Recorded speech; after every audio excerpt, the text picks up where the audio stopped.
हाय गायवंदा Pakistani family reaction. तो कैसे हैं आप सब? मेरा नाम जादा मेरा नाम यार भारत में एक्स मुस्लिम मूवमेंट देखकर 56 इस्लामिक देशों के पिछवाड़ों से निकला धुआं। एक्स मुस्लिम मूवमेंट इंडिया में आप ये जल्दी क्या से है वॉच करते हैं भाई, ये किस तरह की एक्स मूवमेंट भाई चल रही है इंडिया में। तो कौन ऑन करते हैं स्टार्ट। हमारे बाप दादा सब हिंदू थे, हमारे बाप दादा सब हिंदू थे।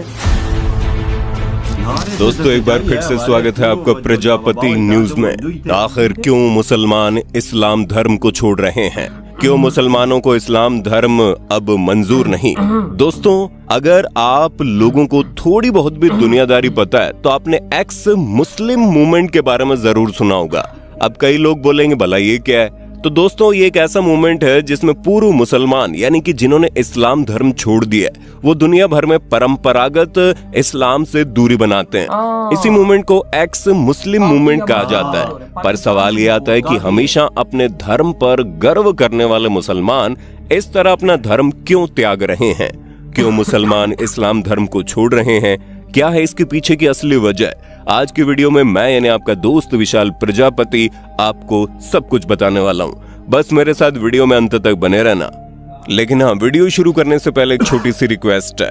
वीडियो के नीचे रेड कलर का सब्सक्राइब बटन दिख रहा होगा, उस पर क्लिक करके सब्सक्राइब कर लें और साइड में बेल आइकॉन भी दिख रहा होगा, उस पर भी क्लिक कर लें ताकि आपको वीडियो मिले सबसे पहले।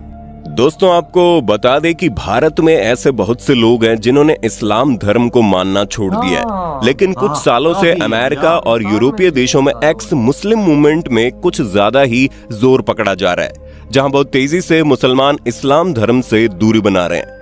2017 में ये रिपोर्ट सामने आई थी कि 2035 में दुनिया भर में मुसलमानों की जनसंख्या सबसे ज्यादा होने वाली है और इस्लाम धर्म सबसे बड़ा धर्म बन जाएगा। लेकिन इस एक्स मुस्लिम मूवमेंट का सीधा असर इस दावे पर देखने को मिलेगा, जहां बहुत तेजी से लोग इस्लाम धर्म को छोड़ रहे हैं। और अगर यही चलता रहा तो इस्लाम धर्म कभी भी आबादी के मामले में सबसे बड़ा धर्म नहीं बन पाएगा। अब ऐसा क्यों होगा, आपके मन में सवाल चल रहे होंगे और आप ये सोच रहे होंगे क्या ये एक मुस्लिम अब इसी हिंदू या बौद्ध धर्म को अपना रहे हैं। तो दोस्तों छोटे मोटे मामले छोड़ दें तो ऐसा नहीं है। इनमें से अधिकांश एक्स मुस्लिम अपने अलग एक एक्स मुस्लिम सोसाइटी डेवलप कर रहे हैं, यानी कि वो दूसरे धर्म में कन्वर्ट होने के बजाय खुद को पूर्व मुसलमान बताना पसंद कर रहे हैं।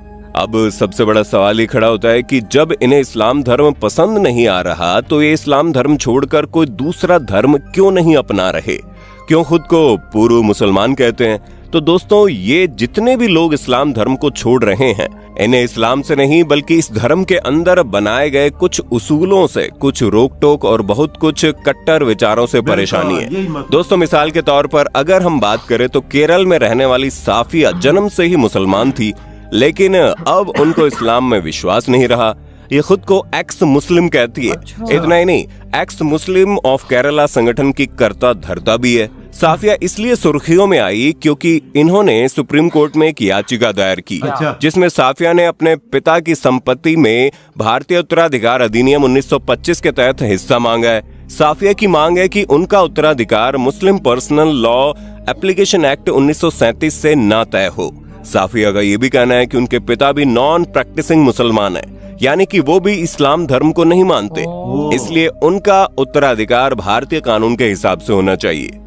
आपको बता दे साफिया की याचिका स्वीकार कर ली गई है और सुनवाई की तारीख भी दे दी गई है। अब इन मामलों में जिन कड़ियों को सुलझाया जाना है वो ये है कि जो एक्स मुस्लिम है उन पर शरिया कानून लागू होगा या नहीं। एक्स मुस्लिम को सेकुलर लॉ का लाभ किस आधार से मिलेगा। साफिया के केस में तो उनके पिता के दो ही वारिस हैं, एक तो साफिया और दूसरा उनका भाई जो कि बीमारी से ग्रसित है। बीमार भाई की जिम्मेदारियां भी साफिया के ऊपर ही हैं। ऐसे में एक मुसलमान होने के नाते साफिया का इन जिम्मेदारियों को संभाल पाना मुश्किल हो रहा है। साफिया की इस्लाम धर्म के नियम कानून से दो बड़ी आपत्तियां हैं, जहां पहले तो मुस्लिम पर्सनल लॉ में बेटियों से गैर बराबरी और भेदभाव है, और दूसरी आपत्ति है कि मुस्लिम पिता चाहकर भी बेटियों को बराबर का हक नहीं दे सकते, इसलिए साफिया भारतीय कानून के हिसाब से चलना चाहती है। और दोस्तों ये कोई पहला मामला नहीं है, ऐसे कई सारे मामले अदालत में पहुंचे और इसी दुविधा में पड़े रहते हैं कि मुस्लिम पर्सनल लॉ के होते हुए किसी मुस्लिम को भारतीय उत्तराधिकार कानून का लाभ कैसे दे दिया जाए। अगर हम मुस्लिम पर्सनल लॉ पर अमल करें तो साफिया के केस में अपने पिता की वसीयत में साफिया का भाई 66% का हिस्सेदार है, जबकि साफिया सिर्फ 33% की हकदार है। शरीयत कानून के मुताबिक बेटी का हिस्सा बेटे से आधा ही होगा। किसी कारणवश भाई के न रहने पर उसका 66% हिस्सा साफिया को बिल्कुल भी नहीं मिलेगा। इस तरह की कंडीशन में पिता के रिश्तेदारों का इस 66% हिस्से पर हक होगा, यानी कि पिता चाहकर भी अपनी बेटी को अपनी संपत्ति का पूरी तरह से अधिकारी नहीं बना सकता।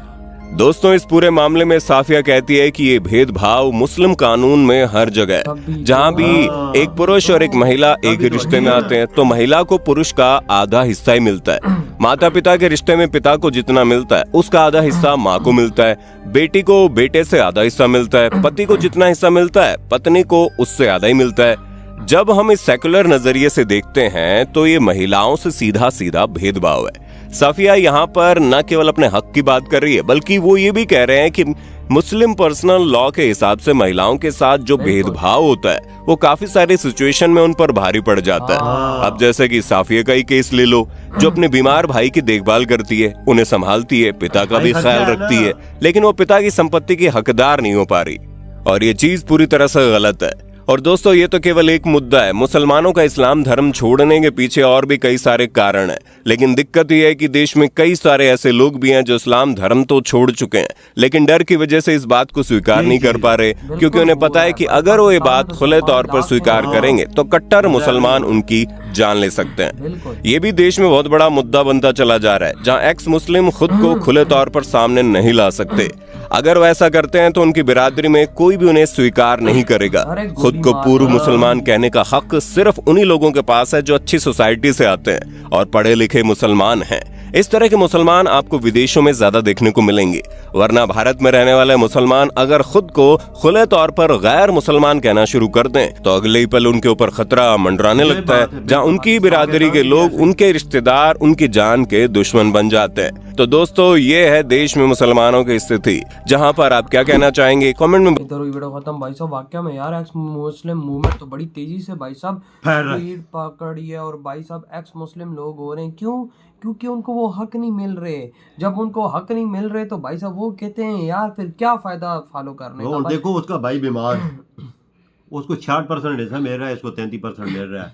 अगर वो खत्म भी हो, अगर उसकी डेथ हो जाती है तो फिर भी इसको देखो, ये तो गलती, ये तो फिर भेदभाव है ना, ये तो फिर लड़की के साथ भेदभाव है। सनातन धर्म में ये चीजें तो नहीं मिलती, बिल्कुल ये तो फिर बहुत ही बड़ा भेदभाव है। ये चीजें नहीं होनी चाहिए। तभी तो आज देखो लोग लाखों की तादाद में एक्स मुस्लिम बन रहे हैं। पाकिस्तान में 4 से 5 लाख इस टाइम बने हुए जो अपने आप को ज़हर नहीं कर रहे हैं। और इंडिया में फिर कितने होंगे? अभी तो कुछ लोग इंडिया में, क्योंकि वो ज़हर करते हैं तो तुझे पता है कट्टरपंथियों का। ओ भाई, इंडिया में तो अभी कितने ज्यादा लोग हिंदू बन रहे हैं सबके सामने, लेकिन फिर भी एक्स मुस्लिम कितने होंगे और कितने अभी सनातन धर्म अपनाने वाले होंगे, इसका अंदाजा बिल्कुल वजह बहुत बड़ी तादाद बढ़ चुकी है। भाई अब लोग सवाल उठा रहे हैं कि मुल्लो कि तुम लोगों ने हमें जिस रास्ते पे चलाया वो रास्ता तो सही नहीं है। बिल्कुल। अब वो मुल्लों से सवाल लोग करता है तो मुल्ले फिर भागते हैं इधर उधर, वो फिर सही जवाब नहीं देते। तो फिर लोग कहते हैं यार जब इनके हमारे जवाब ही नहीं है तो हम फिर क्यों चुन रहे हैं? बिल्कुल, तभी तो एक्स मुस्लिम मूवमेंट की इजाफा हो रहा है। इसी वजह से वजह उन्हें हक नहीं मिल रहा ना, वो ढूंढते हैं कि चीज को, उन्हें वो चीज नजर नहीं आती। वो सनातन धर्म की तरफ देखते हैं, उधर सब कुछ है, हर चीज मिलती है, तभी भागते हैं उधर। भाई साहब अभी तभी तो तादाद इंडिया में देख, तू खाली देखो अब महीने में 1 महीने 2 महीने में कितनी तादाद में इजाफा हुआ है। हजारों की तादाद, गांव शामिल हुआ है, पूरा खानदान, पूरा कुंबा दाखिल हुआ है सनातन धर्म में। तो मुसलमान बहुत हुए हैं भाई, इन 2-3 सालों में लाखों लोग हुए हैं इंडिया के अंदर। ये बात हमें माननी पड़ेगी। इधर पाकिस्तान में भी इस चीज में इजाफा हुआ है, पर ये जहर नहीं करते, ये कट्टरपंथियों की वजह से। एक्स मुस्लिम बहुत आधे, कम अज कम 6-7 लाख है, कम अज कम मानना पड़ेगा। ये इतनी है, लेकिन वही बात है कि भाई साहब जिस दिन मैं कहता हूँ जंजीरें टूट गई ना तो सब सामने आए। बिल्कुल सही यार आपकी क्या थॉट है इस बारे में?